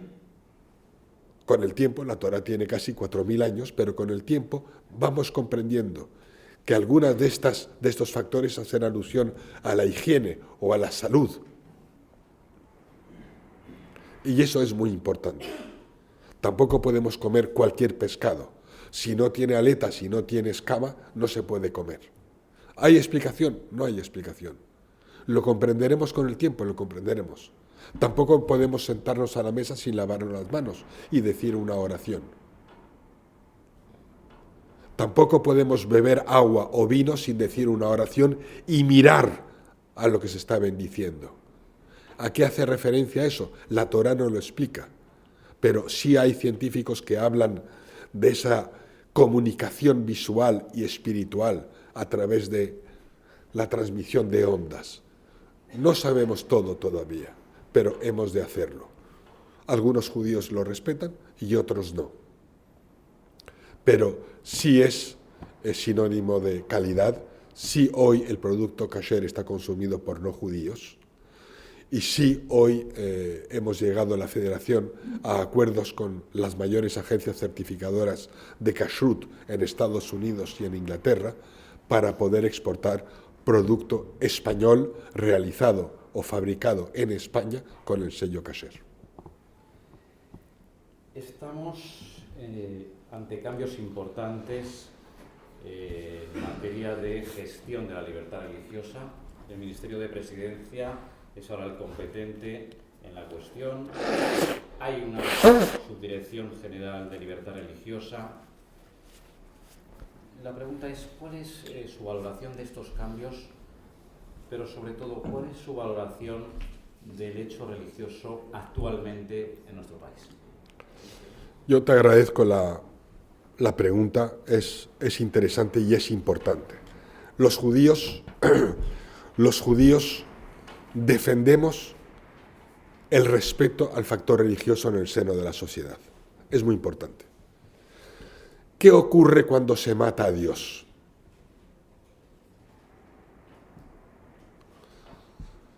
Hemos tenido ejemplos a lo largo de la historia. Normalmente se sustituyen por líderes que se consideran dioses. Tenemos a Stalin, tenemos a Mao, tenemos a Pol Pot. Ellos mataron a Dios, quisieron matar a Dios. ¿Y qué crearon? Sociedades tiránicas, donde no se respetaba ni los derechos fundamentales, pero tampoco se respetaba al individuo. Nosotros le damos muchísima importancia, ya no solo al derecho a la diferencia, sino primero a la existencia del factor religioso en el seno de la sociedad. De ahí que nosotros respetemos la Constitución española, porque sí consagra el factor religioso. Hoy estos cambios esperamos que sea para bien. Hemos estado y hemos trabajado francamente bien con el Ministerio de Justicia. Yo tengo que decir, en mi experiencia, solo alabanza y agradecimiento a los funcionarios y funcionarias con quien hemos tenido que trabajar.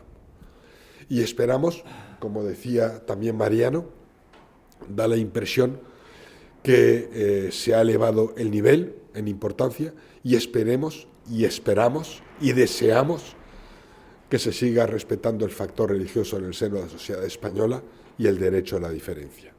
Nosotros, los judíos, normalmente somos optimistas. ¿Qué es la Comisión Islámica de España? Especialmente nos interesaría que nos explique un poquito la cuestión de la bicefalia que hasta el año 2016 ha habido en el seno de la Comisión. En este momento tenemos un único interlocutor, que es precisamente usted, pero nos gustaría si nos podía explicar un poquito cómo ha sido este cambio. ¿Qué es la Comisión Islámica de España? La Comisión Islámica de España es el producto de una solicitud del Estado para poder firmar el acuerdo de cooperación de 1992. Fue creada precisamente unos meses antes de la firma del acuerdo, pues precisamente el día 20 de febrero de 1992 se ha formalizado ante notario la formación de la Comisión Islámica de España y el día 28 de abril de 1992 fue firmado el acuerdo de cooperación tanto por los judíos, musulmanes y evangélicos y representante en su momento el ministro de Justicia en nombre del gobierno español. La comisión nació con dificultades y con precipitación porque había una formación sólida, pero el Estado insistió en que tiene que abarcar más. Entonces, había una parte que exigía la ayuda económica por delante.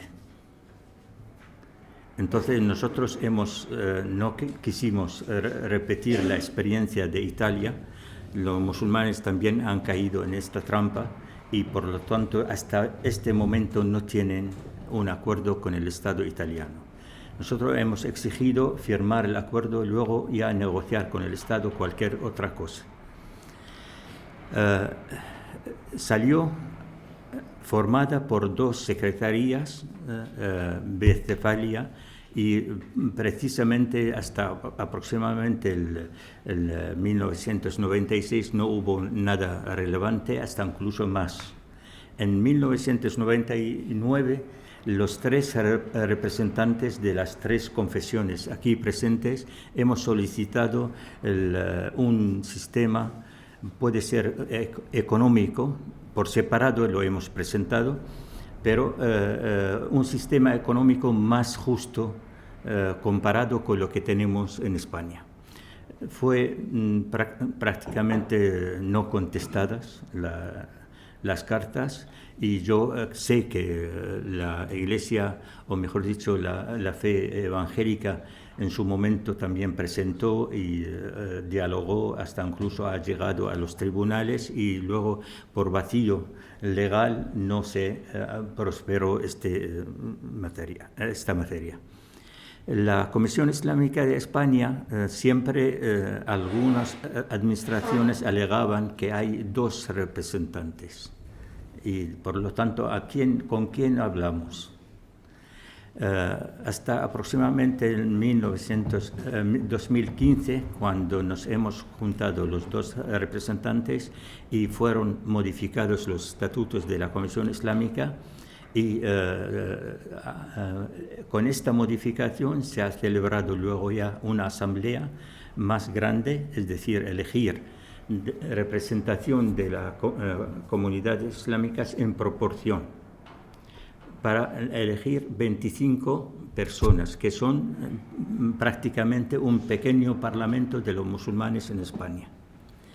Eligen a un presidente y a una junta directiva de 7 personas, para 4 años. Esto hecho ha dado un resultado mágico, de verdad, porque lo que hemos hecho en 25 años, en 25 meses lo hemos logrado doblarlo o más. En la enseñanza religiosa teníamos en 25 años 40 profesores. En 25 meses hemos logrado 80 profesores. Así sucesivamente en los logros de la aplicación del Acuerdo de Cooperación de 1992. A pesar de este órgano, también hay comisiones técnicas que ayudan, que trabajan amplios, que trabajan para, por ejemplo, de las mezquitas, cementerios, sacrificio halal, etcétera, etcétera. Todo esto está marcado. Aparte de esto, también hay grupos especializados que ayudan a la junta directiva y al presidente. Aquí hay que destacar una cosa muy importante, que la Comisión Islámica tiene una representación en toda España, en todas las autonomías y las 2 ciudades autónomas, Ceuta y Melilla. Un delegado en cada una que representa al presidente y a la Comisión Islámica en esta autonomía.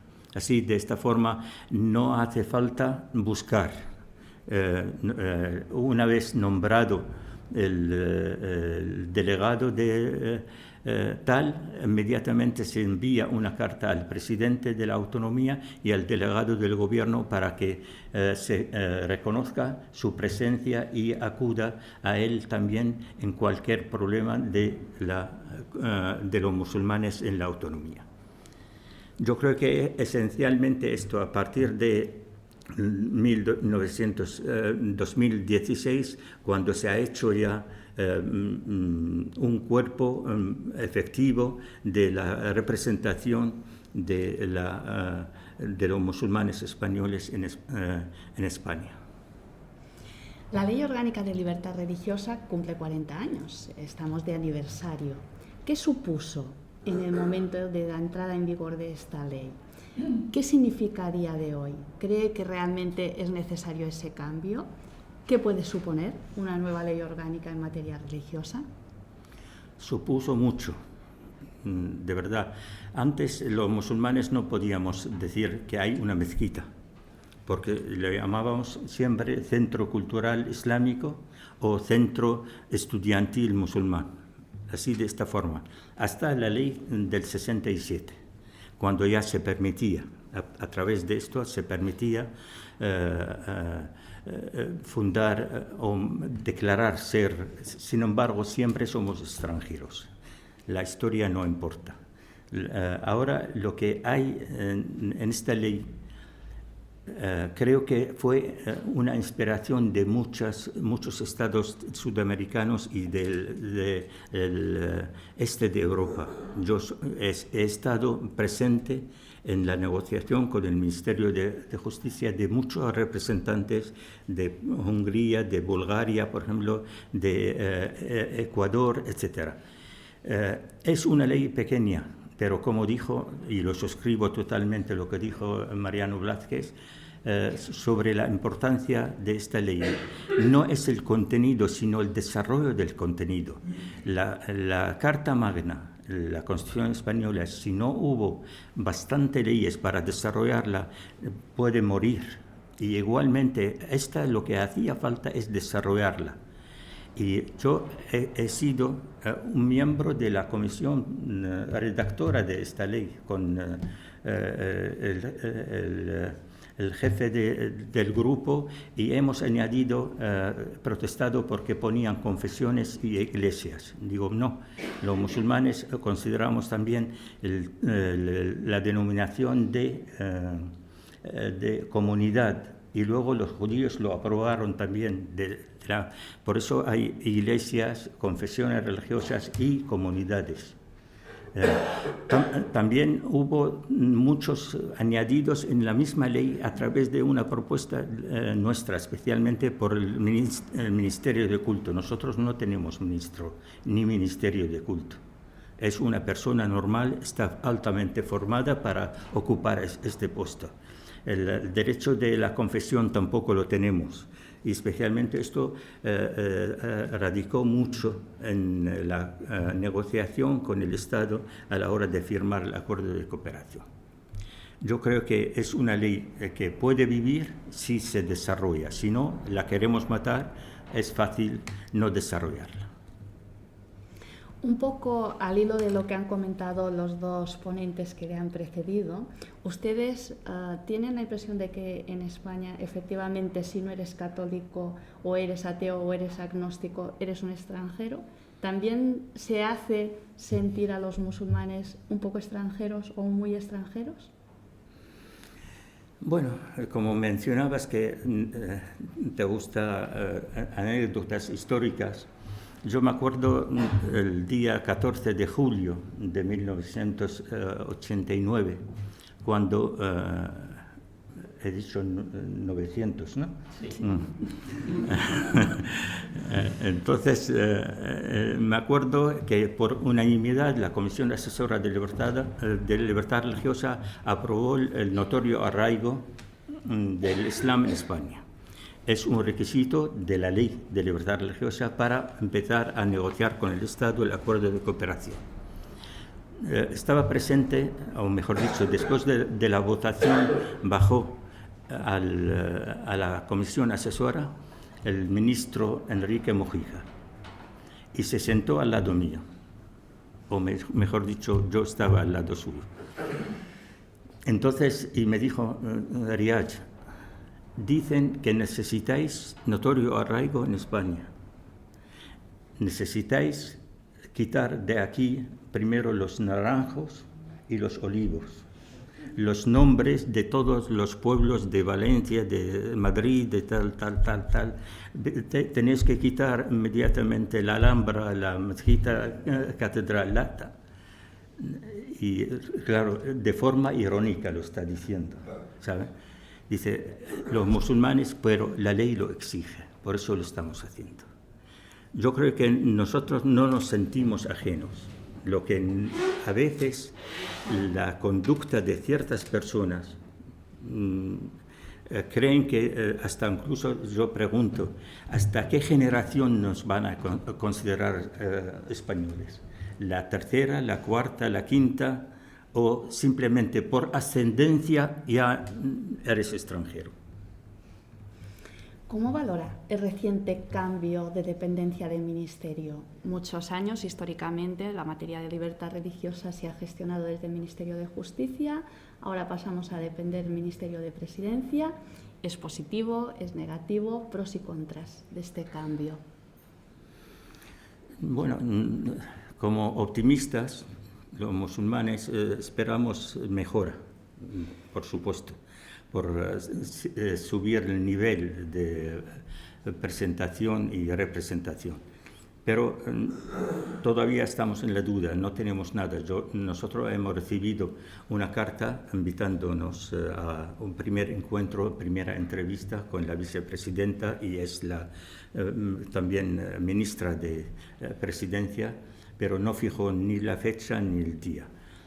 Creo que al fin y al cabo la libertad religiosa es un derecho fundamental y lo tenemos que defender todos, absolutamente todos, los que formamos católicos, evangélicos, judíos, musulmanes, lo tenemos todos juntos defenderlo, porque es el siglo de la religión, es el siglo XXI, tal como lo confirman muchísimos autores ahora, y creo que lo necesitamos. Por eso el derecho, mantenerlo bien protegido, creo que es una necesidad. Aparte de que es un derecho, es una necesidad para toda persona que vivimos aquí en España. Parece que con el artículo 7 de nuestra Ley Orgánica de Libertad Religiosa se pretendía garantizar un régimen de igualdad para las distintas confesiones. El señor Mariano Blázquez ya nos ha hecho pues, su análisis crítico en este sentido y me interesaría saber especialmente qué piensa usted al respecto. Es decir, la Ley Orgánica de Libertad Religiosa pretende que seamos todos iguales y el hecho de suscribir los acuerdos de cooperación únicamente con 3 confesiones hace que estas 3 confesiones vuelvan a establecer un régimen de desigualdad con las otras confesiones que únicamente tienen notorio arraigo y no han podido acceder a la firma de convenios o acuerdos, o incluso a las que son meramente inscritas y no tienen reconocimiento de notorio arraigo? Nosotros estamos a favor de la igualdad de todas las confesiones, absolutamente de todas. No quiere decir que por tener, por ejemplo, ahora hasta incluso la definición del concepto del notorio arraigo no está bien definido. Y yo desde la fundación de la Comisión Asesora en todos los años se mencionaba, hace falta determinar qué es el notorio arraigo y no se lograba absolutamente nada. Y luego cuando se ha puesto algo prácticamente, para mí no me convence, ¿sabe? Entonces, por lo tanto, creo que estoy a favor de tener todos los mismos derechos, y si ahora hemos logrado las 3 minorías estos acuerdos, no quitarlos para tener luego ya igualdad, sino no a la baja, sino yo creo que lo tenemos que en Italia hacen en tele, o mejor dicho, un acuerdo con todas, depende del tamaño de cada una. Y están bien, no creo que haya algún problema en el país más cercano como es Italia. El Tribunal Superior de Justicia de Madrid, en el año 2015, dio la razón a un colegio público que no ofrecía una alternativa a una alumna, una niña escolarizada en ese centro, por el hecho de que ella se quedaba a comer en el comedor escolar y, por supuesto, no podía comer carne. El Tribunal Superior vino a señalar que los acuerdos de cooperación eran más bien una mera declaración de intenciones. ¿Qué puede decirnos de esta sentencia y de la situación de la alimentación halal en los centros públicos en general, más allá de este caso concreto?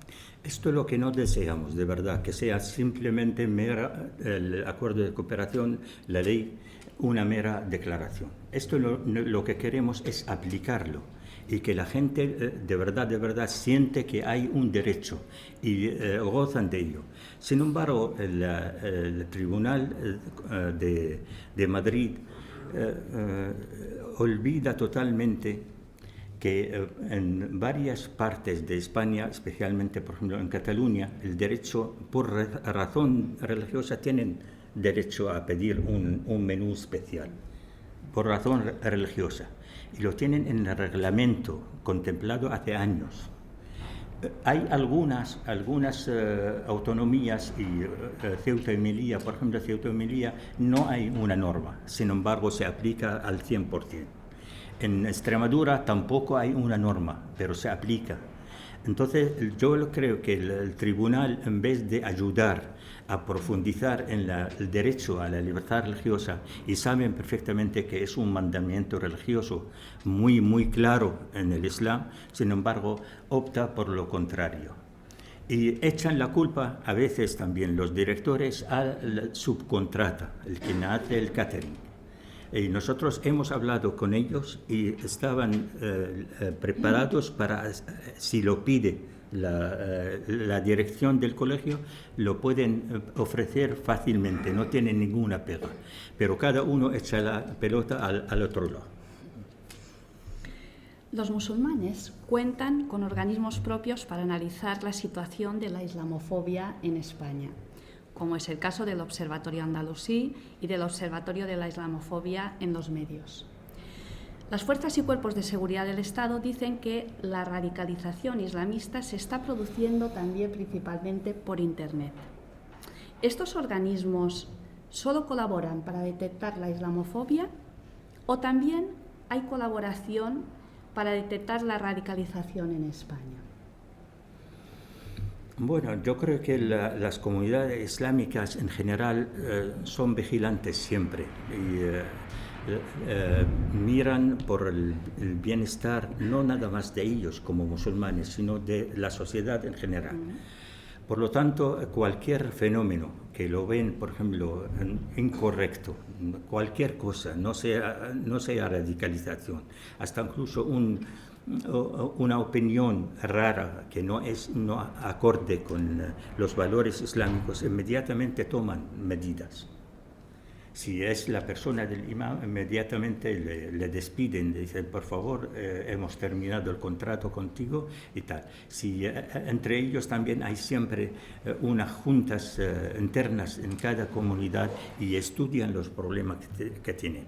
Ahora, lo que no hace falta de los aparatos del Estado, yo creo que lo que hace falta es defender a los musulmanes un fenómeno que está creciendo ahora, que es la islamofobia. Y no deben meterlo simplemente en la misma saca con los crímenes de odio y obviar que está estudiado el tema. No, creo que es totalmente distinto lo que tenemos.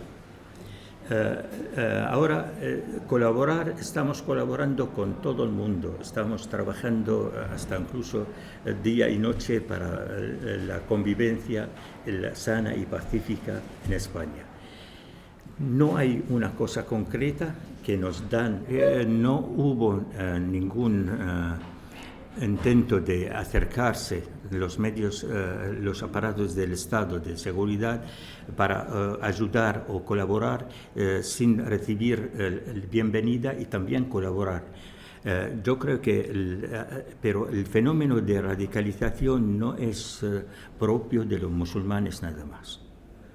Y yo creo que en esto hay una discriminación. Ustedes reclaman la modificación del Real Decreto que afecta a la seguridad social de los imanes. ¿Es cierto que hay mujeres que son consideradas ministros de culto? ¿Son muchas? Bueno, obviando un poco el término, para nosotros es una persona cualificada, sea hombre o mujer. Por ejemplo, una mujer puede ser imam entre las mujeres. Si hay hombres y mujeres, se adelanta el hombre por la norma interna de la legislación islámica, especialmente en el culto. Ahora, nosotros lo que hemos pedido respecto al Real Decreto, que fue prácticamente puesto mirando hacia los curas, los que no se casan, no tienen familias y tienen todo respeto nuestro, pero no corresponde a nuestros imames, que son padres de familias, tienen sus hijos, etc. Hemos puesto dos alternativas. Una, la que está vigente ahora, y otra de un contrato normal de cuenta ajena. ¿sabe? Como si fuese la comunidad, la empresa y que tenga todos los derechos como un trabajador más. Pero esto fue eliminado y se aprobó el otro.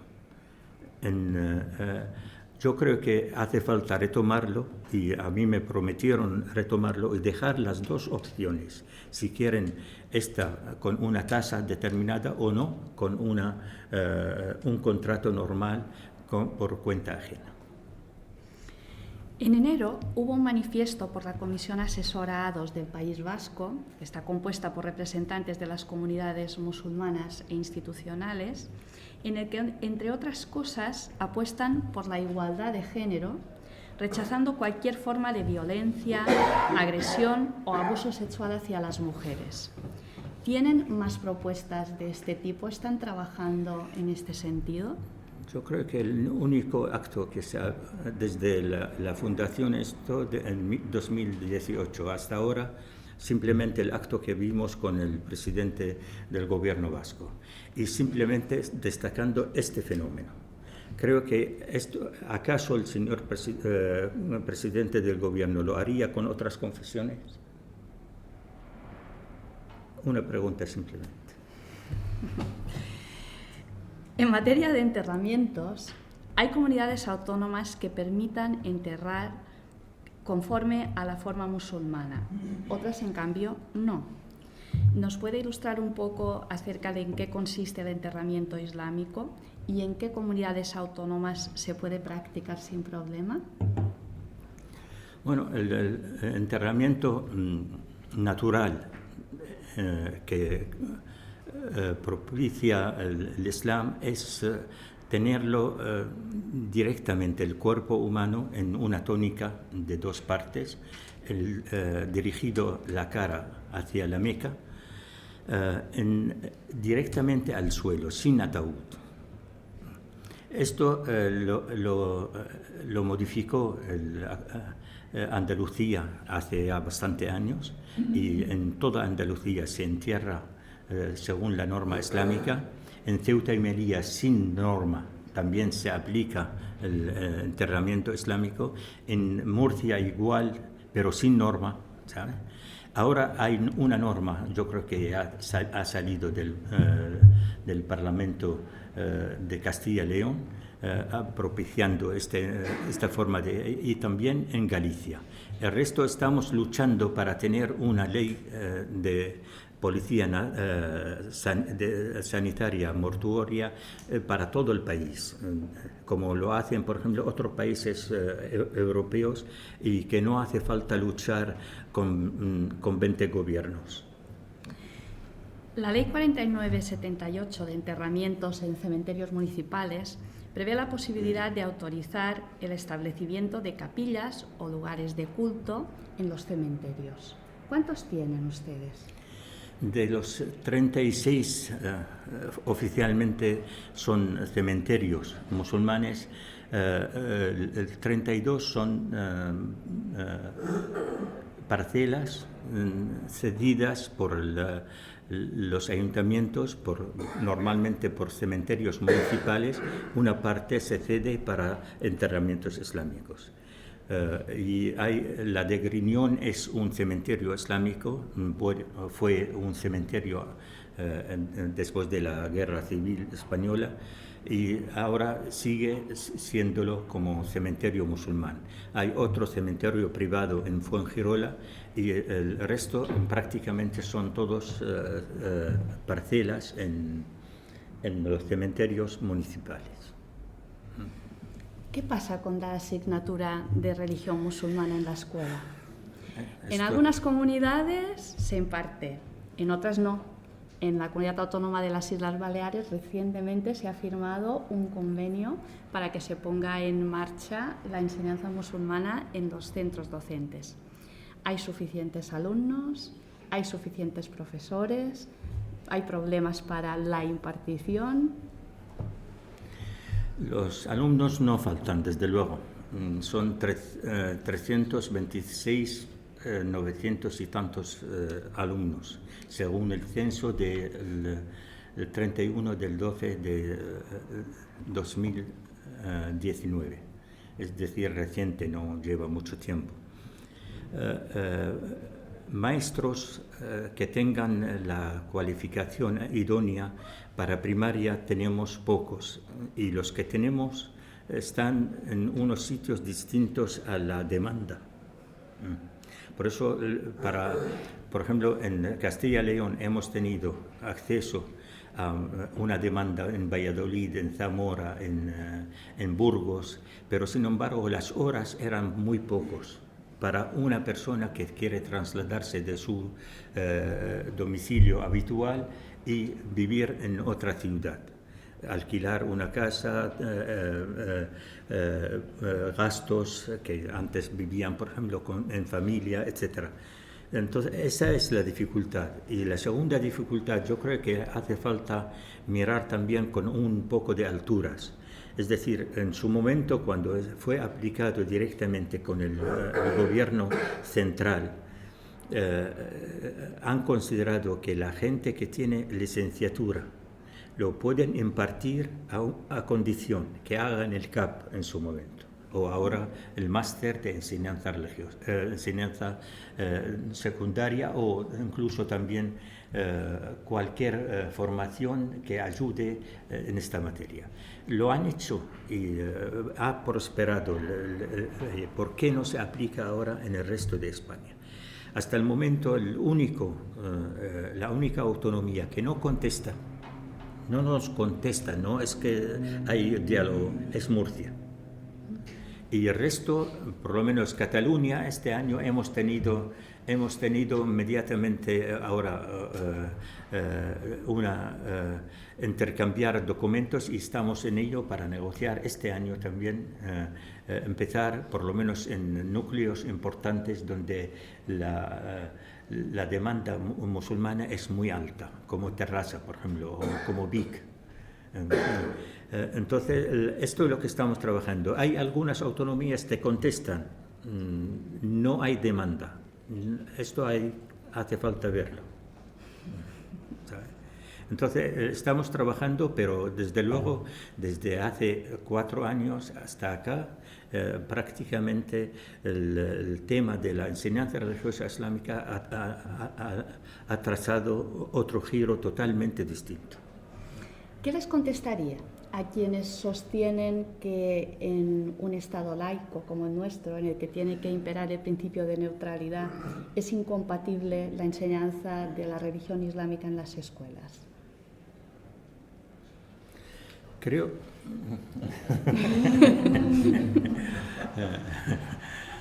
Mira, yo no prescindo, de verdad. Yo creo que especialmente para nuestros chicos y chicas en los colegios tienen que tener una formación sólida islámica. ¿Por qué? Porque precisamente aquí no hay un medio que le puede dar sanamente los valores y el contenido islámico, como es, por ejemplo, lo que hemos hecho a través de los libros, los 6 libros que hemos trabajado, y hemos unificado los criterios, y así se puede evitar por lo menos armar al chico, a la chica de los valores auténticos del Islam. Esto si no, entonces, ¿de dónde lo va a recibir? ¿De esta comunidad o de la otra, o de quién, de esta escuela jurídica o de la otra?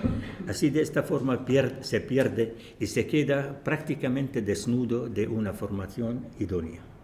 Esto es lo que pretendemos nosotros en la formación, y lo mejor es bajo el paraguas del Estado, sabiendo lo que se está haciendo, y el contenido está aprobado por el Estado y está hasta incluso propiciado para la exposición de libros de texto en Frankfurt. Ha sido el libro de enseñanza religiosa islámica que hemos elaborado aquí.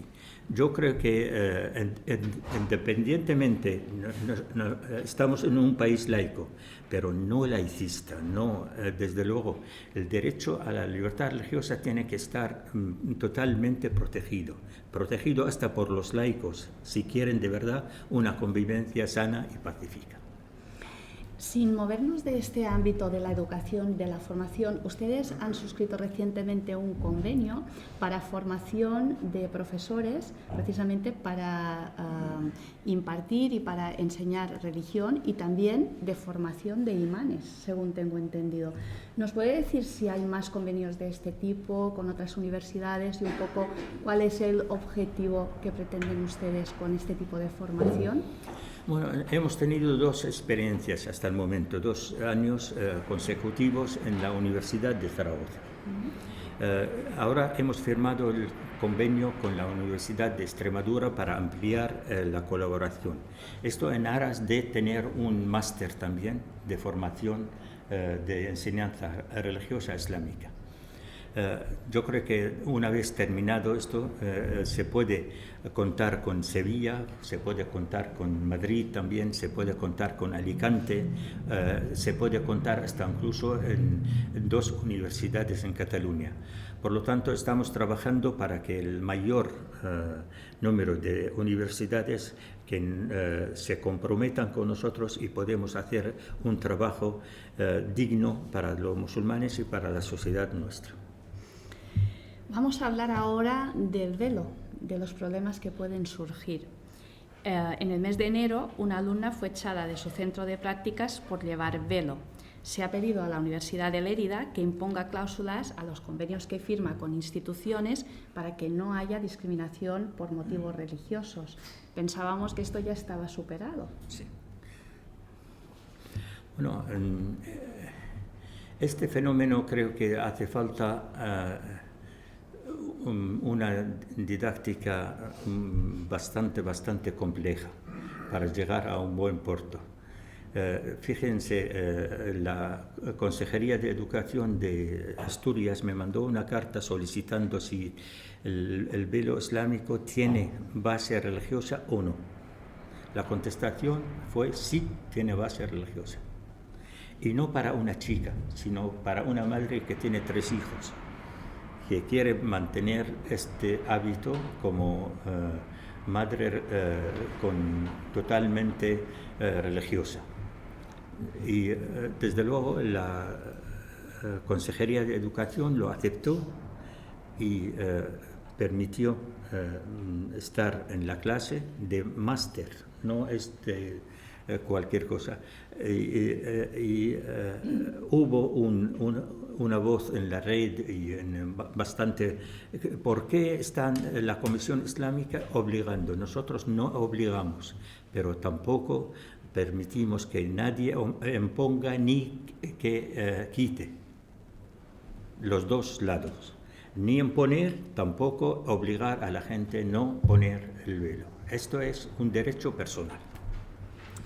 Ahora, haciendo un poco de referencia a su formación médica, le pediría un diagnóstico. ¿Cuál cree usted que es el estado de salud de la libertad religiosa en nuestro país? ¿Y qué propuestas de mejora de cara al futuro? Aparte de ser médico, soy una persona optimista y miro con miras de verdad, de mucho optimismo, y deseo lo mejor para España y para nuestros hijos aquí españoles, como todos los españoles. Yo siempre invito a la gente que entren a cualquier colegio y que sepan quién es el chico o la chica musulmán de entre todos ellos. Ellos se sienten, no saben más que, fíjate que sus padres nacieron aquí. Sus padres, ahora son sus abuelos también que nacieron aquí en España. Sin embargo, por ser el nombre de Omar o, por ejemplo, Khadija o lo que sea, inmediatamente ese es extranjero. Tiene ascendencia de un país que no es España. ¿Cree que estamos sanos? ¿Cómo lo ve? Espero que la coronavirus no llegue aquí y todo es viable. Y ya para terminar, ¿qué propuestas de futuro, de mejora haría usted en materia de libertad religiosa? Mire, la palabra que siempre me ha dolido en la sentencia de Madrid, mero mera declaración, el acuerdo. Y como muchos dicen, mira, esto es un papel mojado sobre el acuerdo de cooperación. Yo lo que pido, de verdad, que le den vida a estos acuerdos, a esta ley, que los musulmanes, los evangélicos, los judíos, que a través de Yo he estado siempre fuera de España, profeta de España. Mira, España es la pionera, tiene una ley que protege la libertad religiosa y da los derechos, lo organiza, son 14 articulados, etcétera, etcétera. Pero vuelvo aquí a casa y lucho para tener estos derechos. Creo que para tener libertad religiosa no hace falta hacer propaganda, cumplir, aplicar la ley de libertad religiosa y los acuerdos de cooperación. La gente se da cuenta que hay una libertad religiosa. Si no, estamos de verdad... No lo sé qué decir.